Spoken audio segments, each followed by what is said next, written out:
मैं आचार्य दीपांक कुमार आपका स्वागत करता हूं ज्योतिष उपाय में। मित्रों, मैं विगत 15 वर्षों से ज्योतिषीय परामर्श का कार्य कर रहा हूं। मैंने 5000 से ज़्यादा कुंडलियों का विवेचन किया है और अपने उपाय द्वारा उन्हें लाभान्वित किया है। मैं चाहता हूं आप भी मेरे उपाय से लाभान्वित हो। मेरे उपाय वैदिक ज्योतिष, लाल किताब, भृगुनंदी नाड़ी और जेमिनी ज्योतिष से संबंधित होते हैं। ये हमेशा कार्य करते हैं और लोग लाभान्वित होते हैं। आज राहु की श्रृंखला चल रही है। मैं चाहता हूँ कि आप भी इन उपायों को करके लाभान्वित हों। चलिए मित्रों, श्रृंखला आगे बढ़ाते हैं। राहु खाना नंबर 2 या राहु द्वितीय भाव में क्या फल देगा, हम उसके बारे में विस्तृत चर्चा करते हैं। खाना नंबर 2 या कुंडली का द्वितीय भाव दर्शाता है किसी जातक का वाक्य स्थान, कुटुंब स्थान और धन स्थान। जब राहु महाराज इस स्थान में विराजित होते हैं तो कहीं न कहीं वो खराबी प्रदान करते हैं, क्योंकि कालपुरुष कुंडली के हिसाब से यह खाना गुरु महाराज को दिया गया है।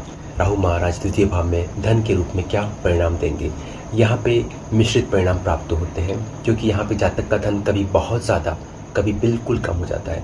राहु महाराज कभी भी बीच का लेवल नहीं रखते। या तो वो आपको बिल्कुल ऊंचाई पे ले जाएंगे या बिल्कुल नीचे ले जाएंगे, गहराई के अंदर, जहाँ पे आपका अकाउंट ज़ीरो होगा। या तो आपके अकाउंट में होंगे मल्टी मिलियनियर, 1000 करोड़, 2000 करोड़, या फिर आपके अकाउंट में रहेंगे ज़ीरो। बस बीच की स्थिति राहु महाराज कभी नहीं देते। तो धन स्थान के मामले में राहु महाराज अगर शुभ हो तो बहुत अच्छा परिणाम देते हैं, और अशुभ होने की अवस्था में बिल्कुल भिखारी बना देते हैं। शब्द थोड़ा सा कठोर है, बट राहु महाराज यही करते हैं। यहाँ पे वाक्य स्थान की बात करें, वाणी की अगर बात करें, तो यहाँ पे जातक को देखा गया है अक्सर जातक खराब वाणी का इस्तेमाल करता है। जातक गाली गलौज आम होता है उसके लिए, वो हर वाक्य में गाली का इस्तेमाल करेगा, और अगर गाली नहीं भी बोलता है तो वह अपनी वाणी इतनी कठोर रखता है जिससे कि सामने वाला इंसान दुखी हो जाता है। ऐसा कहा जाता है कि द्वितीय भाव राहु वाला अपनी वाणी की वजह से अपने सारे काम खराब करता है ज़िंदगी के अंदर। तो वाणी पे संयम रखना बहुत ज़रूरी है। यहाँ पे कभी कभी देखा गया कुछ जातकों को वाणी संबंधित प्रॉब्लम आती है, जैसे बोल नहीं पाता, उसे स्टैमरिंग हो जाती है, हकलाना जिसे कहते हैं। तो वाणी में खराबी भी मिलती है जब राहु बहुत ज़्यादा शुभ होता है उस अवस्था में। राहु यहाँ पे कुटुंब स्थान का मालिक है, क्योंकि सेकंड हाउस कुटुंब के लिए माना गया है। कुटुंब में राहु महाराज का रोल ये रहता है कि जातक को फैमिली लाइफ में बिल्कुल इंटरेस्ट नहीं होता। कभी कभी तो जातक चाहता ही नहीं कि उसकी शादी हो, वो कुटुंब बसाए।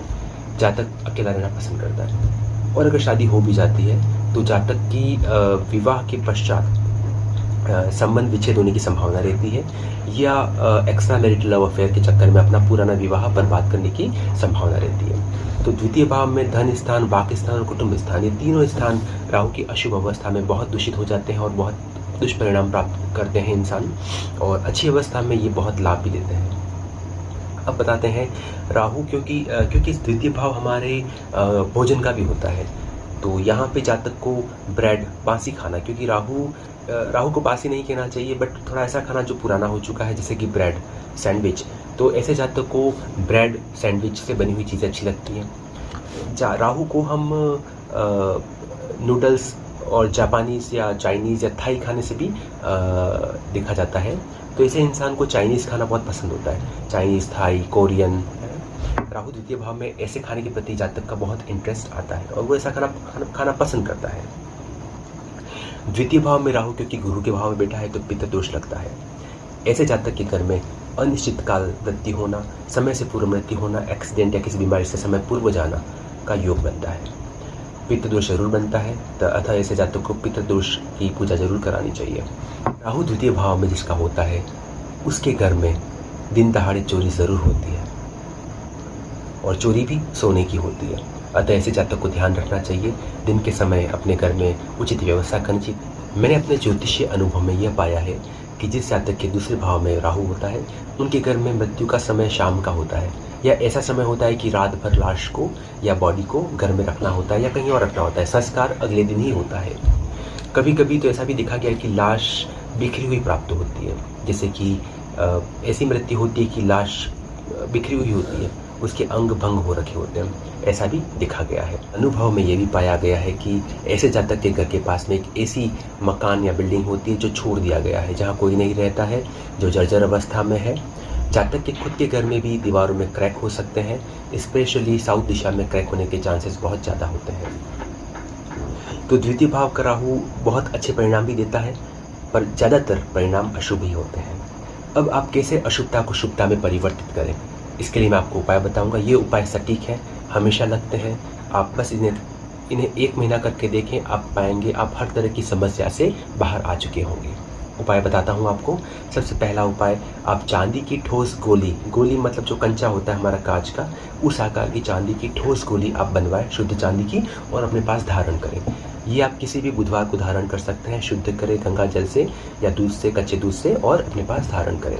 मित्रों, दूसरा बहुत असरदार उपाय है, वो ये है कि अगर आपके शहर या गांव में हाथी होते हैं तो आप हाथी के पैर की मिट्टी अगर आपको प्राप्त हो सके तो वो पैर की मिट्टी आप लें, अपनी मुट्ठी से लें और किसी कुएं में गिराएं। ये उपाय भी आपको बहुत शुभ फल प्रदान करेगा। ये तो हो गए उपाय। अब बात करते हैं कुछ हिदायतों की जो आपको हमेशा जीवन भर पालनी होगी ताकि आप हमेशा राहु के अच्छे फल प्राप्त कर सकें। राहु हमारे घर के टॉयलेट को रूल करता है, तो आपके घर का टॉयलेट हमेशा साफ़ सुथरा होना चाहिए, उसमें किसी भी तरह की खराबी नहीं आनी चाहिए। ज़रूर ध्यान रखें। घर के कोने जो भी हैं आप सफाई रखें, घर में जाले ना बनने दें। सफाई कर्मी, स्पेशली सफाई कर्मी को हम राहु का कारक मानते हैं, तो आप सफाई कर्मियों के प्रति दुर्भावना ना रखें। आप उन्हें उपहार स्वरूप कुछ खाने को दे सकते हैं, आप चाय पिला सकते हैं उन्हें, और आप उन्हें पैसे दे सकते हैं, आप उन्हें खुश रखें। ये भी आपके राहु को दिन ब दिन सुधारेगा। राहु चंद्रमा से डरता है। जिस इंसान का चंद्रमा मजबूत, राहु महाराज उसका कुछ नहीं बिगाड़ते। अतः अपनी माता से संबंध अच्छे रखें, अपनी माँ के चरण स्पर्श करें, उनसे आशीर्वाद लें। हो सके तो अपनी माँ से कुछ न कुछ चांदी रूपी चीज़ धारण करें। आप माँ से चांदी का कड़ा ले सकते हैं, आप माँ से चांदी का चौरस टुकड़ा ले सकते हैं। तो माँ से चांदी लेना आपके लिए शुभ रहेगा। उपाय करते रहें। जो भी उपाय से आपको फल प्राप्त होते हैं आप कृपया करके कमेंट सेक्शन में ज़रूर बताएं। मेरा इस चैनल को चलाने का यही उद्देश्य है कि ज़्यादा से ज़्यादा लोग ये सिंपल से उपाय करें और अपने जीवन की सभी समस्याओं से निजात पाएँ। Thank you. हमारे चैनल को लाइक करें, सब्सक्राइब करें, और अगर अच्छा लगे तो आप अपने मित्रों को बता सकते हैं, शेयर करें। धन्यवाद।